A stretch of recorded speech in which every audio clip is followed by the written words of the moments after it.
Welcome to it, episode 45 of the Average Joe Sports Show, the almost July edition. It's Gary Sharp and Bill Doleman, Elijah Herbel, Chris Schmidt.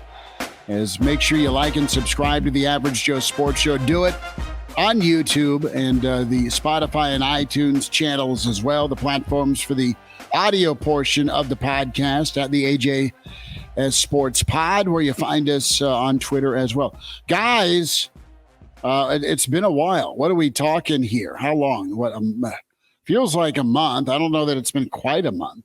Am I in that ballpark?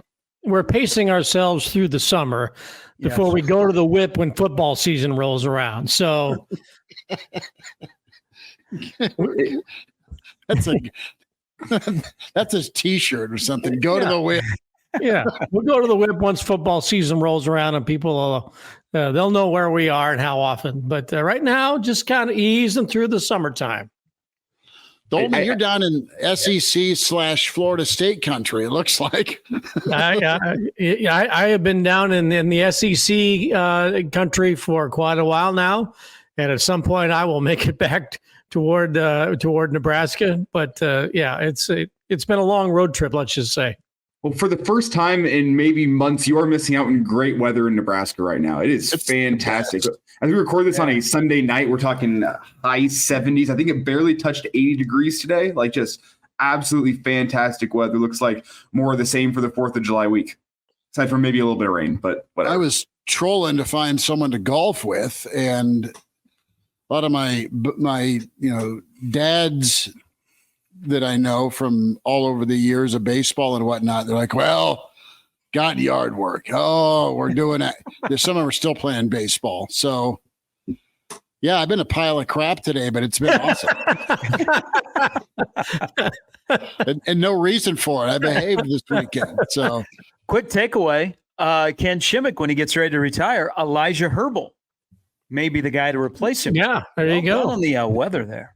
I do my best. Definitely not my strong suit, but big shoes, Sharpie. I think the mustache could work. My ability to kind of do this thing here, 80. Now, I think I have the shoulder flexibility necessary to go do a weather forecast. I'm not sure it's my dream job, but I would be welcome to the idea of it if somebody reached out and said, we think you're a little kinship. I think I could handle it.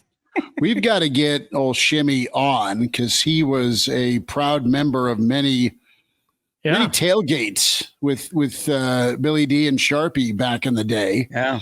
And he's a great sportscaster. Well, he's a good golfer. I was golfing Christmas Day 2 years ago because it was Nebraska and it was 70.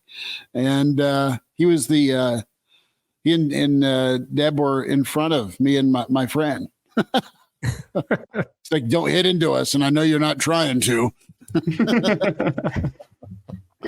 So I met Ken Schmidt in first grade, actually. He came to my school, Maxey Elementary School, and I was lucky enough to get to walk him from the office to our classroom to talk about weather. And the whole way he was just like, yeah, but I'm really sorry about the lousy weather we've been having this weekend. I'll try to do better next week. And I remember as a first grader being really confused, like, you don't control the weather, and then got older and understood the joke. But yeah, that was Elijah's little starstruck moment. Ken Schmidt walking through the halls of Maxey Elementary School with me. Nice. Can hear the teacher. Can hear the teacher now. Elijah, you're going to know your way to the office before you're out of here. So, I met Deb and Ken. Way back in the mid '90s. Weather people that are really good, they stick around for a long time. Like in Omaha, Bill Ranby has been the Channel 7 meteorologist forever. No, good gig. Yeah, it's a great gig. Yeah, it's not as good of a gig as a weather person in San Diego where you can just go, you know what? There's going to be the maritime layer. It's going to be about 72. Yeah. I love that Omaha has the official system of how bad weather is going to be based on how high Bill Ranby's sleeves are rolled. Like, if you've been around long enough, whatever, that is the determining factor on how worried you should be, is has he rolled up the sleeves or not? The shirt is off. The sleeves are ripped. Now, if that happens, we're done. He's wearing an Army helmet. Well, can we relate weather and recruiting somehow, some way? You mean, is it stormy in the forecast for Husker recruiting? I thought by the end of June, when we were going into the month, I thought it was going to be a banner month for Nebraska with a couple of, 4.5, 5-star guys. It appears as though that missed the mark just a little bit. I don't sense any panic, but nevertheless, I don't think it's getting the headlines that Nebraska was hoping for. But remember, the biggest headline of the last recruiting cycle was not written until December, right? Well, we do have to put the hands up a little bit. If you go back 2 shows, we predicted by the time we were talking at the end of the month how many recruits would Nebraska have in this the class. And I believe we all universally said 15 or higher as our number. And Nebraska, as it currently stands, 13 at least public commitments to Nebraska. So we all missed the mark there. If this was the Price is Right, we'd all be over. I thought, it's kind of interesting. So they've had a flurry here the last couple of days, and they got off to a good start in the month, and they got the quarterback, they got the running back, they built their offensive line depth, they've added to the tight end room. Unfortunately, used an in-state product yesterday in Chase Lofton going to Florida State. I think it's there's 2 things that stand out. One, I thought Nebraska would get more of a spring game bump. They haven't gotten that yet. And in the past they have. I think it goes back to, and Elijah and Chris, we've talked about this. Nebraska does a good job. This staff does a good job of selling the sunshine and selling sunshine with some structure to it.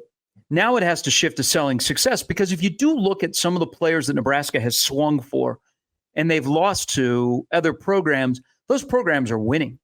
Like currently they're winning and they're getting guys to the league. So Nebraska, it's just time to start winning. And if you start winning and you have success on the field, you're going to attract NFL scouts, general managers. You're going to have more guys drafted. And then you're going to move up that tier of, you're not going, well, why did we lose that guy? There's a lot of things that are involved. Roster size, roster limits for next year. We don't know how large this class is going to be. How you handle NIL when it comes to, do you want to pay to play, or, do you want to pay to retain and reward? But I think Nebraska has kind of gotten what they wanted. I think we just wanted more. We wanted some more dudes, and they could still be out there. They just haven't, they haven't committed anywhere yet.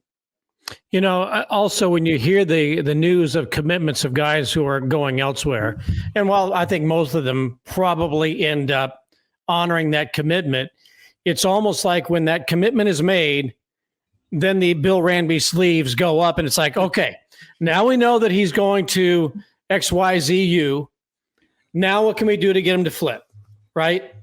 So whether Chase Lofton does go to Florida State, or if they, like the kid from Papillion that was committed to Pittsburgh for a long time, then they roll the sleeves a little bit and they get him to come back and stay in state. And he's probably going to be an offensive lineman. Ingerson, is that the tight end? Mm-hmm. I wanted to say Ingebrigtsen, but Monty Ingebrigtsen was back in the 80s. But another tight end. Right. But you know what I'm saying? It's like, okay, who are the targets? Did they commit? I mean, they never left the sleeves rolled down with Dylan Raiola, said, I'm going to Georgia. Yes, they said, we're going to honor that. But the door was always open. The text line was always there. And of course, you had the uncle. But sometimes those targets, once they make their decision, yes, you will honor, but the door is still open. And if they do want to make that flip, maybe Nebraska gets out to a 7-0 start or a 6-0 start, pulls off a major upset somewhere in the second half of the season, ends up in a pretty good bowl, whatever it might be. If you get through that first signing period, and there are some who have not exactly signed on the dotted line, that commitment becomes flexible. Look at TJ Lateef just a couple weeks ago. Gave that sort of cryptic answer when it was said, are you solid to Nebraska? And said, we'll find out, or something like that. People panicked for a little while that he had to give a statement again, just a couple of days ago. That's an unwavering commitment to Nebraska. The door is always open until they sign, and then until they are done with their eligibility exhausted, right? So, it may not look promising, but I don't think doors are ever closed even after they get closed. They're not locked. I mean, you had a guy to Iowa, that that signed on the dotted line, took his NIL money, then hopped in the transfer portal and goes back to Alabama and Caden Proctor. So it can be a saga where, I mean, Matt Rhule's talking about not burning bridges, and you had Dawson Merritt's dad hop on Twitter as well to talk about not burning bridges. But it's a reality in college football right now that a lot can change between now and signing day. A lot can change between signing day and the end of a freshman season. A lot can change between the end of a freshman season and the beginning of, say, a junior or a senior season. It is the 12-month nature of being a college football coach of roster management and roster changes are a full-time job aside from the on-the-field stuff. It is a wild, wild world in college football. And I mean, my comparison for the recruiting class right now is there's some dark clouds on the horizon, but they're not even close to being here yet. Like if we're at 13 commitments for Nebraska by the time December rolls around, I think there'd be some concerns, but you have a lot of time to show recruits that the winning can be done on the field. And I think you have to show likely as well that Nebraska is a destination spot for future NFL kids to go to. Can you start pumping out some second and third round picks, some fourth round picks, and not just sell the fact that, as Gary said, we have sunshine here, sell the fact that, hey, we're going to win football games here at Nebraska. We're going to send you to the league, and we're going to send you to the league making a lot of money. Show them that sun shines year round, right? It's not just recruiting season, but Sharpie, you touched on and Harbaugh had this fund or portion of NIL that I think super important, and that's the 1 more year fund, right? So Michigan and their boosters and their investment people had guys who could go to the NFL. And a lot of guys came back for last year's title push. They had climbed the mountain. They had beaten Ohio State. They now have done it as a program 3 years in a row. And that was pretty big. And meanwhile, their coach is under siege leading up to last year and under siege for a different reason because of last year. But to a guy, most of those guys, the Corbins of the world, the McCarthys of the world, all those dudes came back. And they came back for some finished business, per se, to go win a championship, not just get back to a playoff and not just to beat Ohio State. So the 1 more year fund is interesting as we have a new world of college football, right? Where it's, all right, we need X amount of dollars to get some of the high-profile star guys here. If you're a 4- and 5-star guy, it is not out of the realm of possibility that there's a signing bonus for a visit or something. That's a real thing. But then moving forward, how much do you invest in the Ballyhoot high school kid versus the, second year junior that, man, if he sticks around, that's going to make things a lot easier on the field. It's always kind of a moving target here if you're in college football. And I think the one thing that is important to Rhule, and I think the Chase Lofton thing, he also looked at the tight end room. I mean, Nebraska's deep in the tight end room, and there's guys that aren't leaving. Florida State's got 7 tight ends. 1's a senior, 2 are a junior. Back to the NIL, I think Rhule is very careful with spending money on a player that hasn't played yet and what happens to his locker room. I think he's worked extremely hard to build his locker room where everybody's kind of on the same page. They know how it works, but if you bring in somebody who is unproven and all of a sudden they've got a big bag of cash and everybody knows, trust me, the guys in the room, they know he doesn't want that to be an issue. He's into reward and retain, and maybe he'll adjust to that. When they have some success on the field and they have to go toe to toe with guys they want.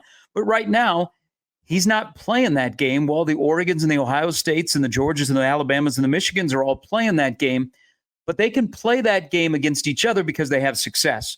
I think when Nebraska starts to achieve some success, then they might operate a little bit differently with NIL. But I think Rhule is comfortable with where they're at right now. But he'll have to adjust if Nebraska's wins start to adjust and they start to pick up momentum and they start to become more attractive and get into, for lack of a better term, bidding wars with higher level programs.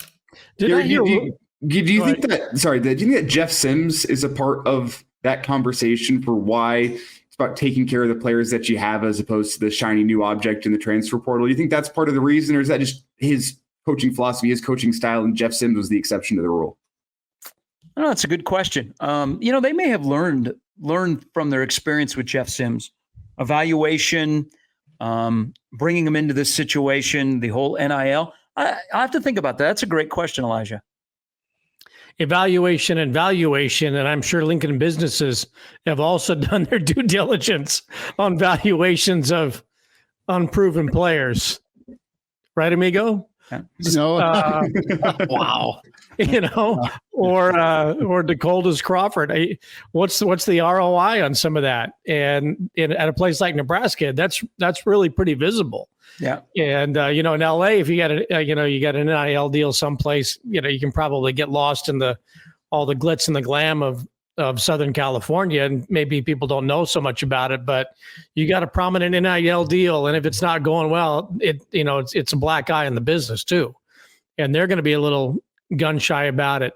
The question also is down the road, whenever they do decide to make rules on revenue sharing, are they going to be university employees? Is there going to be either a salary cap, or is there going to be just everybody's, getting the same cut?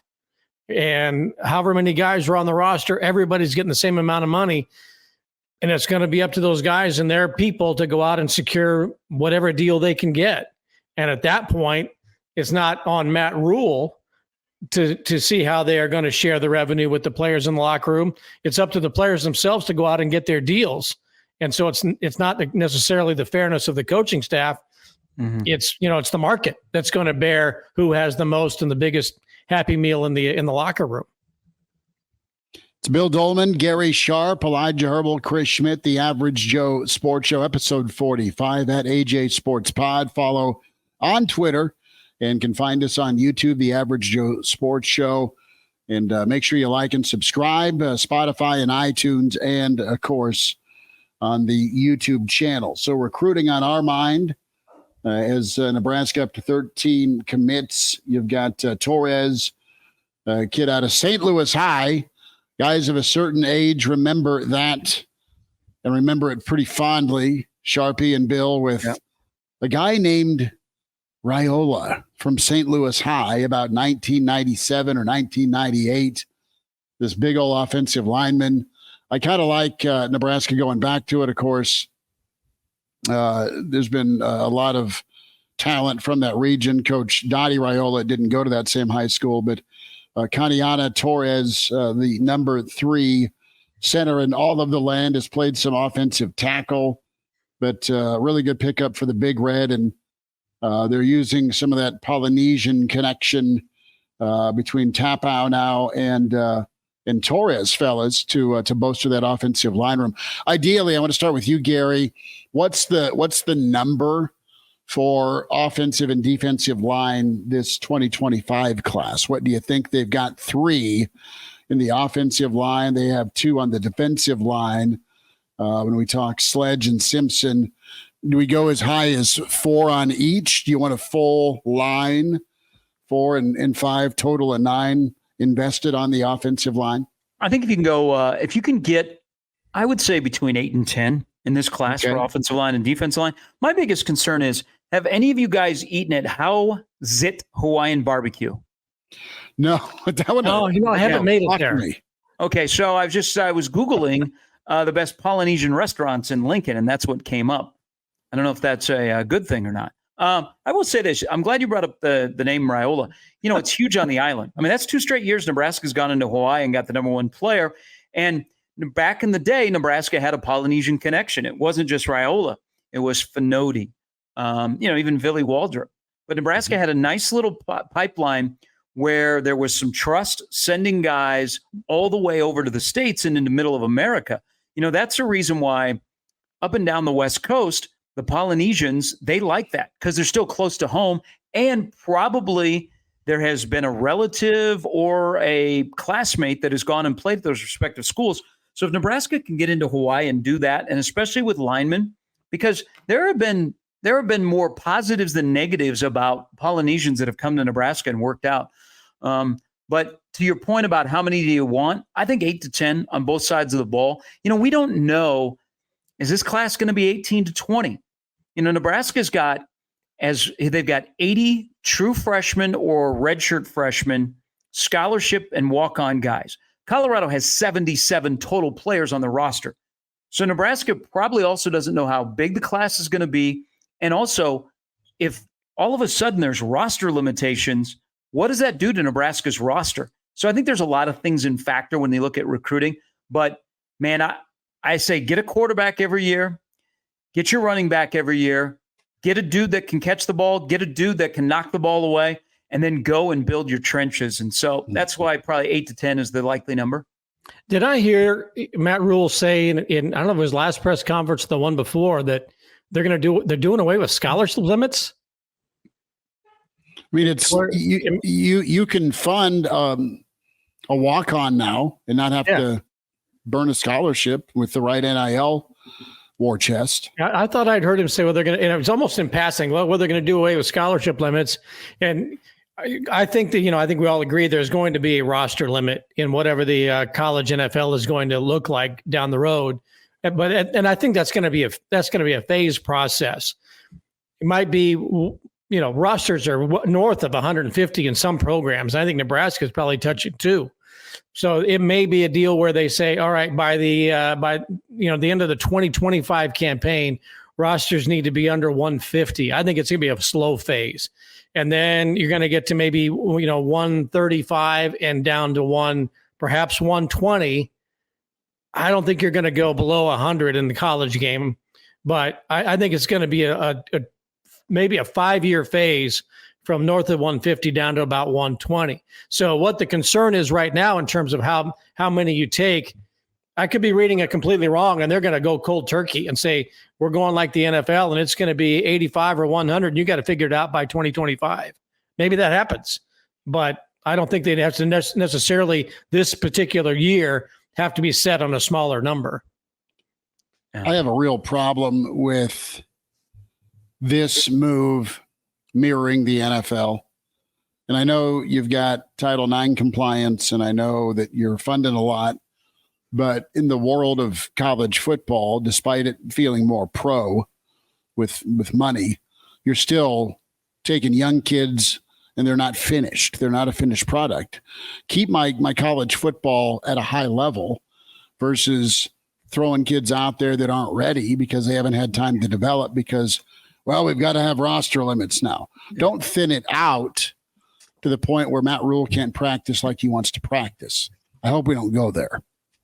Yeah, I don't think we will because there's enough strong voices in college football, but it's the coaches that aren't making the decision. It's the people that are controlling the purse strings, and that is the scary part. I think Nebraska will be in a good spot, whatever it is. I'm hearing the number 120, which seems reasonable.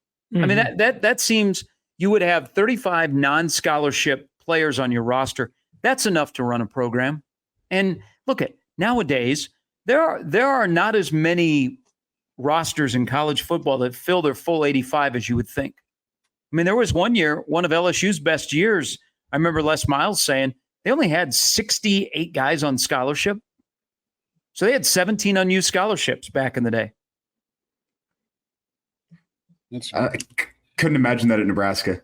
And I do wonder once this comes about, what type of loopholes coaches will find to have extra players on roster. If they can find loopholes, do you have practice squads or something of the sort? Do you start up a club program at Nebraska that, they practice on the same field as Nebraska? No, the coaches they're not running practice, but they're watching it from their offices. Like, I wonder what type of loopholes coaches will find to get past this, because where there's a rule, there's a loophole. You know what? Nebraska Prep Football Academy. Yeah, they'll have it in a Quonset outside Fairbury or Hebron, and they'll go in and they'll show up just like some of those prep basketball deals. That there was one that was in Vegas. It's still in Vegas, I think, and I can't think of the name of it off the top of my head. But it was basically run out of a trailer park, or not even a trailer park, a trailer. And they would practice. I believe it was Steve Alford was the one, name drop, that was telling me about it, that he went to go recruit there, and they went to a high school. They're looking at a kid, and it looked like a Nebraska Class A or Class B team that was practicing from 3 to 5. And then at 6 o'clock, the academy had practice, and they all came in with their Nike or Adidas, $250 sweatsuits and bags. And it looked like an NBA team walked in at 6 o'clock till 10. But, maybe they'll have prep football academies, and that's where they'll go for a couple of years. Hey, you know this, Bill. Why don't they bring back JV football? There you go. Yeah, absolutely. Play Waldorf every other week. Either that or Nebraska's version of the IMG Academy I'm cool with. Yeah. Well, no, I like the JV. Let's play Ellsworth at Waldorf, Air Force JVs. They still have a program. Yep. Yes, they do. I have gotten in trouble for mentioning this. I think a prep school geared towards athletics in Nebraska would be huge. Middle of America, easy to get in and out of. There's a lot of colleges around here. So where would you? I would basically turn Elkhorn Mount Michael into IMG Midwest. Okay. I've had this plan. I've described how it would work. Sharpie? Have you found investors? Well, okay. So there are more and more prep schools for basketball around the country. Two of the top players that would be in high school in Nebraska are both at prep schools. There's a lot of money, private money, that is invested in those schools. You don't think somebody would step forward to invest some private money into basketball and football in this state? Like as a private school to develop talent, to stash talent if you're Nebraska? Nebraska Crossing Prep Academy outside Gretna. Or, I don't know, next to some of the golf courses in the Sandhills. Hey, and it doesn't have to be just for boys. You could have boys. We've got the military academy, and then we have the regular academy. Lenoma Prep has a nice ring to it, I think. It's Lincoln and Omaha, Lenoma Prep. Anybody have any friends growing up that got sent to military school? Exiled to military school? I think I got cancer or lead poisoning from swimming in Lenoma Beach. No. No. You ever drive by? Because we all drive by and we see the see the lighthouse and we think, why are those people swimming in that water? No, that's a fair question. On a hot summer's day in Nebraska, people get desperate. I want to say Price is Right. Yeah. I've camped there before. It's a fun time, but I'm like, I don't know that I'm going in the little lake there, or the beach, or whatever you want to call it, because I'm not really sure what's been in there. It's a good take.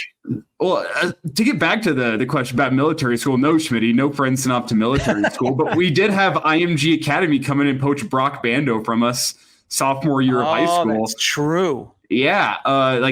We're just starting up fall camp, and he goes, sorry guys, I'm leaving for Florida tomorrow. I'm going to IMG Academy. And it's like, we started fall camp yesterday. You're leaving now? He's like, yeah, sorry, I got the opportunity, so I gotta go. How did Gatula take that? Gatula took it really well. Teammates were like, that's cool, good for you, but man, why would you do that? Especially once we get to the end of senior year and he commits to Nebraska, and we're like, you could have gotten a Nebraska offer at Southeast, dude. You were starting both ways as a sophomore in high school, and you think that Nebraska didn't want you as a 6'7" mammoth? Like, what's up with that, man? He's doing great for himself now, but no hard feelings. But I remember being like, man. Doesn't sound like there's any hard feelings. Did it screw up the season? Well, luckily, we were bad my junior year, and there was nothing he was going to do to save that. Senior year, though, we could have had two Division I prospects on our offensive and defensive lines. If he was still there, Bryson Williams was playing as a junior, like, we would have been great. But no, he wanted to go play for IMG and just end up coming right back to Nebraska. Well, I like hearing these locker room stories from one Elijah Herbel at the Southeast Knights on the offensive line. I remember having that out on the field, and he has that conversation with me. Like, I'm going to IMG, and I'm like, what the hell, man? Our first game's in 3 weeks. Elijah takes his helmet off. There's a tear down the left cheek. What could have been? I know. You know, He Brock could've, Bando, so Brock Bando once was misidentified by a portal recruiting site. When Brant Banks transferred, put his name in the portal, it was a picture of Brock Bando. Mm-hmm. There's my Brock Bando memory from his time in Nebraska. I just remember he made the Sports Illustrated all-name team. Bando. Yeah, So I remember. He's not alone. There was a stretch of linemen that showed up in Nebraska and just they never did anything. That's why, you know, Nebraska's got really a lot of offensive linemen in the last couple of classes that this is like a big year, even though they're going to be veteran in the starting five. This is a big year for the backups, like the Sledges and Lincoln Southeast product, Gatula, you know, even a Brock Knutson, that they like show progress moving forward because you're gonna lose a lot of experience next year on that offensive line. Yeah. Can they play is the question that every coach asks one another when it's review time, who's getting the offer.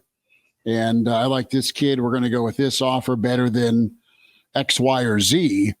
You pray that there's contribution and not just beyond the practice field. Eventually, you got to get back to being a program that kind of reloads, don't you?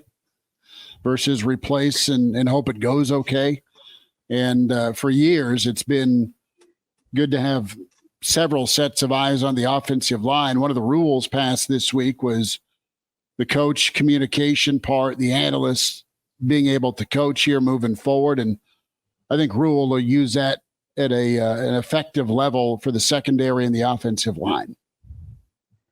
Yeah, and maybe then we can figure out what happened to Dana Holgerson. Yeah. Oh, good question. Do you think old Dana's back in play or no? I have no idea. I mean, it was trending in the right direction, but they left it up to him.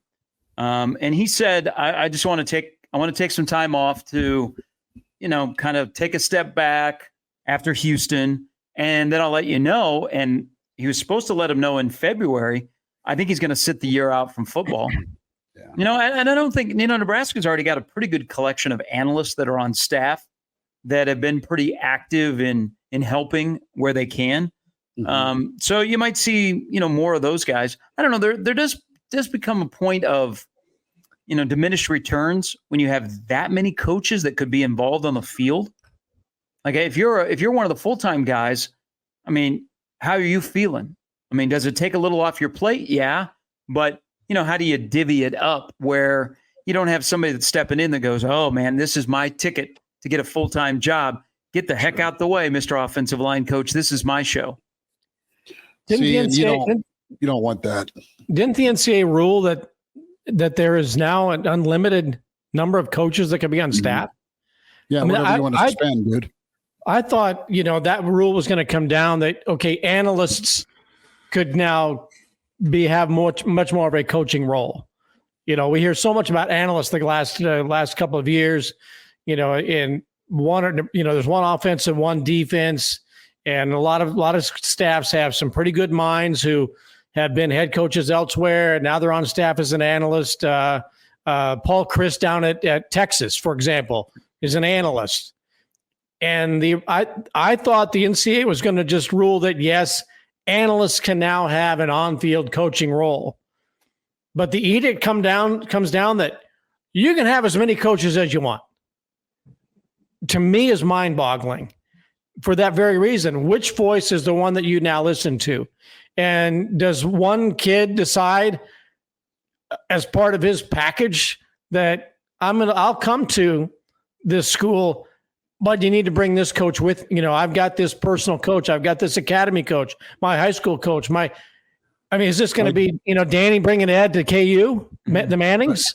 Coach Well, how many coach dads are we going to see? Right. Are we going to have people now drafting, you know, second round draft picks to play, you know, with you? I mean, it's just mind boggling that you can have that. If you can have an unlimited amount of coaches, is that now going to become a bargaining chip as to, I will come to your school if you hire this person to be on staff? That's a fair question. Cause you remember before Glenn Thomas was locked in, there was a lot of discussion about Raiola's quarterback coach being hired. Right. Christian thing. No, I think that's a fair question. Schmidt brought up something. What this does is it shows the schools that want to play football are going to spend money. But, you got to spend smart money and you got to have the right people on your staff. But I think you bring up an interesting point for other schools of that's part of the recruiting pitch as well. Hey, your high school coach, we'll bring him to, Champaign. If you're coming and if he's coming and you're coming, package deal. Yeah. How long before that gets, somebody steps in and goes, whoa, this is out of control. Yeah. You're talking about dissension in the locker room on NIL deals. What's it going to be like on your coaching staff if now, it was one thing like at Texas A&M where the players were making more money than the coaching staff, a couple of years ago when, Jimbo had his biggest, his best recruiting class ever. And you had players making more, and that's the case now, but it was eye-opening. But if you start to bring in coaches because it's a directive from a recruit, and now that's going to bring dissension in the coach's office. That'll be a real delicate, more so delicate, I think, than the locker room itself. I pray it doesn't turn into and this didn't happen on our team. We had fun, but travel ball where the coach always puts his kid at shortstop and bats him cleanup. You're going to have that with this is our new offense. Assistant and his kid that can throw the football a country mile. Have at it. Yeah, this could get real messy. Shout out to my youth baseball coach for pitching his son every single game as I rode the pine because I couldn't hit. Like the only thing I could do was pitch all right, and I got to pitch in like one game my final year playing baseball. And I went, that's it. I'm going to go umpire. God, if only LeBron was our dad. We'd all get picked in the second round. On the flip side of this conversation, though, could it not be advantage Nebraska with how they practice with, as we already talked about, their massive roster? I mean, they have a locker room that has 150 lockers in it, and they're already doubling up in this brand new facility on some lockers because they have that many guys on a roster. With the way that Matt Rhule wants to practice, is it not potentially advantage Nebraska to have more guys watching 3-4 different units of football being played at once? Like, you have a lot of coaches that are able to do it, but that could not be an advantage for you to sit down and say, hey, we're going to have hands-on instruction for every single guy that's playing for us on the practice field. Whether you're a first teamer or a fifth teamer, we are going to have eyes watching you. We're going to have coaches watching you. That seems very the style of Matt Rhule and his rebuild in Nebraska already, is that more coaches could help that.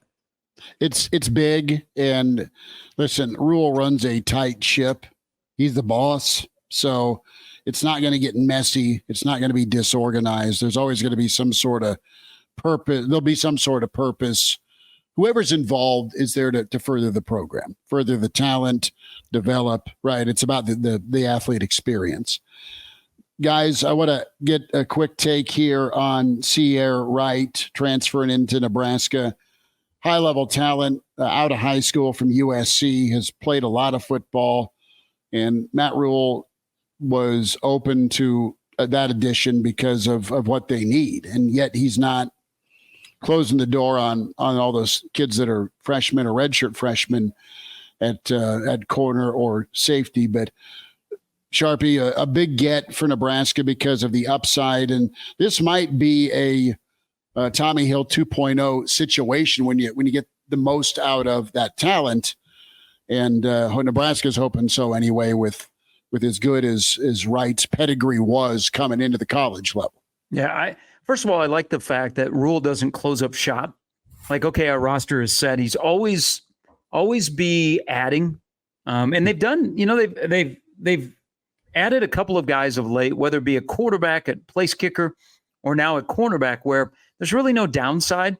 I think he comes into a situation where we don't know when Bly Hill's going to come back.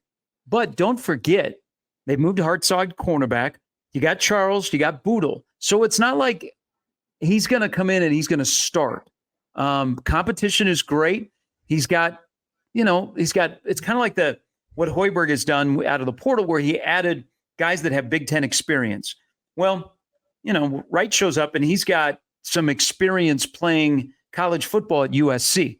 I don't know what happened exactly this past year, but I don't want to go all in and say, oh my gosh, this is the guy. He's going to be a game changer, because I have flashbacks of Tyreek Johnson, and he may be completely different. And, he played a little bit more at USC than Johnson did at Ohio State, but we got all fired up because a guy was transferring from Ohio State to Nebraska. How'd that work out?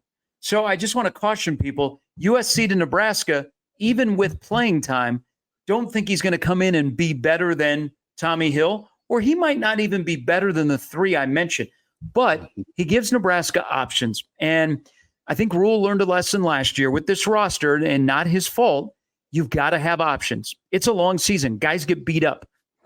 Guys don't, continue to elevate. So you got to be able to go to the next guy. And in this case, you know what? Whoever starts at cornerback opposite Tommy Hill, if they're not cutting it, there's a guy right behind him. But man, it could be cutthroat with defensive backs at Nebraska. There are a lot of bodies to play safety and cornerback, which means you got to hold your own, or you're not going to play, and you're probably on your own going to be looking for a new place. And didn't they definitively move Doss? Yeah, and I don't know if that's he was in a stacked wide receiver room. That might be more, hey, if it works out there, great. If not, maybe it works out somewhere else. Okay. And not at a position, but at a school. Mm-hmm. Are we all in agreement here that as the summer moves on, defensive back room is, if it wasn't already, become the top concern headed into 2024? Because that's where I'm at right now. Like I have some confidence in that Husker defense, especially with some of the pass rushers that were coming on, that like they can take pressure off that defensive back room. But the Hill and Hill law firm that was rumored potential at the end of spring has seemed more and more like it's not going to happen, at least early in the season. And there's concerns, especially when I look at Colorado coming to town with how much they like to throw the ball around the yard.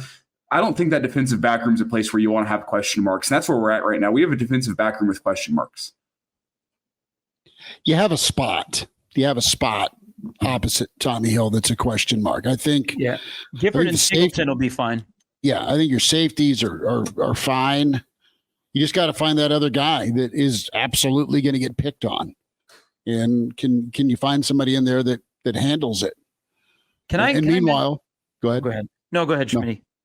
No, I just you mentioned pass rush, and dude, you're loaded, or you should be, with all sorts of options to go get the quarterback to help that back end. But we'll see how big of a sore thumb it really is. So to add to Elijah's comment about defensive back and in particular that cornerback spot opposite Tommy Hill being a concern, Nebraska knew what they were getting into when they lost Bly Hill. And they really like Boodle. I think Boodle is a good player. And they also like Charles. But are we also, in terms of being concerned at certain positions, how come we're overlooking left? And I'm not saying you guys are. How come left tackle's being overlooked? I love Teddy Prohaska to death. I've watched him play for a long time, but health is a concern, and performance needs to be there at that position. I don't hear anybody mentioning left tackle. I think it's just, oh, it's Teddy, he's okay. Well, I need Teddy Prohaska to be more than just okay. I think that kind of comes down potentially to the improvement you saw in that offensive line, not only last year, but the year before as well. Since Donnie Raiola took charge of that room, you've seen development. You see the options in this room. I mean, I guess it's probably a similar discussion, that opposite corner spot. But I think you've seen that group, Bryce Benhart being the prime example of what he put together last year, of being a group that improved, that got better, and felt like it got better on a game-by-game basis, with even the difficulties that offense had as a whole. I mean, whenever they were stacking the box, 8 guys in there, that offensive line was still able to do all right for themselves. Run blocking, pass protection wasn't ideal, but it was passable all year long. You saw the development, you saw the improvement. I think you see a room on the offensive line that has a lot of options. Left tackle, is it a little hairy behind Prohaska? Yeah, but with some guys with another year of development under their belts, guys like Gunnar Gatula, guys like Sam Sledge. Like, do you feel all right about the other options that you have there? I do, because I think the work that Donnie Rilo has put in to improve that offensive line room has shown me like that's going to be an offensive line that continues to improve with more tutelage. I'll say this. We just haven't seen guys be thrust in and either sink or swim, because Teddy was thankfully healthy last year. You're expecting a jump from him now that he's played some football, but he's got to stay healthy. You have, as Elijah mentioned, Sledge and Gatula. What do they look like if they're pressed into action? And then what's the story on Turner Corcoran? He's played both left and right tackle, and he's also played guard. So that guy's played a bunch of football. If he's called upon, if he is that swing tackle, can he go do the job? But yeah, no, it's a great question. I don't think, at least my mind hasn't gone to that. What's the word at left tackle if Teddy's not ready to go or he gets dinged? But it's a fair take. Now it is. I will say this, and I'm excited for Teddy this year because he hasn't had to spend a spring where he's on the sidelines rehabbing, and his body looks great. So maybe for the first time in his career, knock on wood, he can stay healthy. And then you can see why he was one of Nebraska's top pickups coming out of Elkhorn South. There's still some unknowns. I would be, and I think Ben Hart's going to have a big year. I think Ben Hart has a chance to be an all Big Ten guy. He came back for a reason. And I like the five they have on the offensive line. Corcoran's a wild card, but it gives you guard depth because you have Evans, you have Mazuka, you have Sledge, you have Corcoran, you have Lutovsky. I really want to see the backups at tackle, and especially behind Ben Hart, like Tyler Kanak. What does he look like? Jacob Hood, I wasn't enamored by his body, but Tyler Kanak, I think they really like. Hood's body is way better too than it's been. I think they are in a spot where they really like their 24 depth on the offensive line, where it's not just 5 or 6 they can count on. I think they can get themselves to 8 to 10 guys that at any moment they could put out there and they'd be fine. And that's why the schedule, I think, is significant. When you open with a team in UTEP, new coach they're playing on the road. Nebraska's not on the road. It's not a conference game to begin the season. Maybe you harken back to those thrilling days of yesteryear when Nebraska took on Pacific to open up a season, right? And everybody got out there, and your starters got 60 snaps maybe, or 50 snaps, and you got to disperse the others amongst some backups. And so I think that season opening game against UTEP is really beneficial for Nebraska to see who's ready, to see what kind of depth they might have. It's only a 1-game deal before you go into the Colorado game, which is going to be a showcase game in the early part of the season, no question. But at least you've got a game that gets your season started the way seasons used to begin. You get into it, you see what you got, and you improve from week 1 to week 2, and you're not worried about the conference standings. You're not on the road. You're not traveling across the globe. Yep. The schedule to begin with the season opener against UTEP is so beneficial this year to Nebraska. It's something they have not had in a long time. Guys, we'll wind it down. The Average Joe Sports Show, the AJ Sports Pod on Twitter is where you can follow us. The Average Joe Sports Show on YouTube, Spotify, and iTunes. Like and subscribe. Bill Doleman, Gary Sharp, Elijah Herbel, Chris Schmidt. Yes or no question as we say goodnight.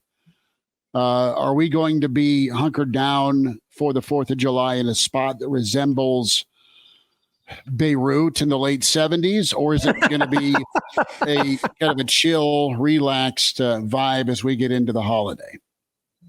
I'm going to Rosenblatt Stadium to watch the Garucci fireworks. Okay. Bill, do they still have that show? Well, you're close to Florida, and there may be some explosives, Bill. So I don't know if you're bringing the old wow back for the great folks in Fairbury. You're the guy that's got some stuff. Yeah, you would not believe some of the fireworks stands as you make the drive, over to Pensacola. It looks like, some of the fireworks stands look like small high schools. I mean, there are people here who are serious about, going and getting some type of neighborhood, doing some renovation in the neighborhood. It's pretty impressive what you see. You go down, I know what's going on I-29, right, in Nebraska, Missouri, and Iowa. But, you go down to some of those pockets in that corner there, and there's some big places. It ain't nothing like what I've seen with some of these Shelton fireworks conglomerates on some of the interstates down here. So there are people who take it pretty seriously. Of course, there are some wider open spaces that should something go awry, there's not a lot of damage to be done. I, however, will not be partaking in that, in anything. I'll just let everybody else blow their neighborhoods up, not me. Remember when we used to sneak to Missouri and put fireworks in our trunk? Now I can go outside, go down 3 blocks, and I get the same amount of explosives. I miss those days when you would come back towards Nebraska or Iowa, and there would be state troopers off of the exit ramps, and they'd check your trunk. Now you're like, this is Nebraska. We can buy them year round. My neighborhood, for one day, turns into Baghdad, and everybody leans into it. I mean, it is a war zone here, and I feel bad for the pets, and I feel bad for the small kids, but it is like there is a war going on in certain parts of Exarban Village in Omaha. So for one day, it's great. I also have these birds that wake up at 3:30 every morning and start singing. So I am a couple of days away from those birds going bye-bye, because once they hear all the explosions, they're taking off. I thought you were going to put explosives in the tree. No, I found out that is frowned upon. Yeah. Yeah. Yeah. We have loaded up on the old pet hemp combo, because the German Shepherd Gertrude, it's called, what are the snacks are called Happy Time or something, or you're going Cheech and Chong with your pets. Well, I don't know. Sterling's just the new puppy. Roz is the old grandma as someone fires off a mortar shot.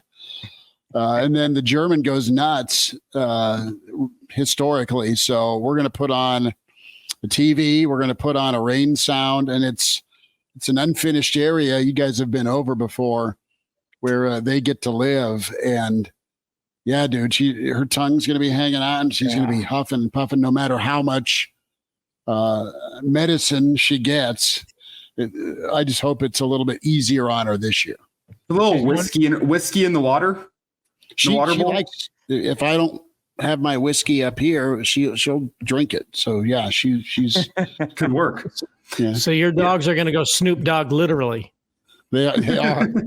There's going to be just ripped bags of Funyuns and Doritos and Cheetos, and she's going to dust off my CD collection from 30 years ago, and Pink Floyd's going to be playing. And Gertrude's had a good time.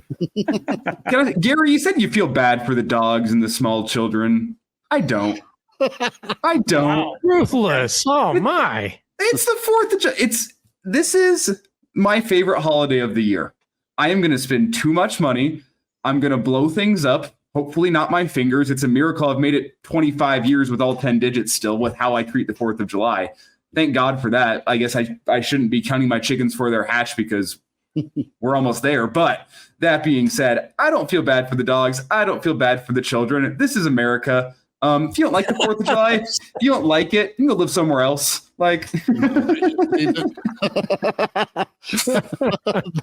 that's Elijah's t-shirt coming up here on Thursday. Well, that's good. Enjoy on that note, and cheers to all of you fellas, and here's to Elijah not wearing an eye patch here next time we reconvene with the Average Joe Sports Show. We'll talk to you again. Thanks for tuning in.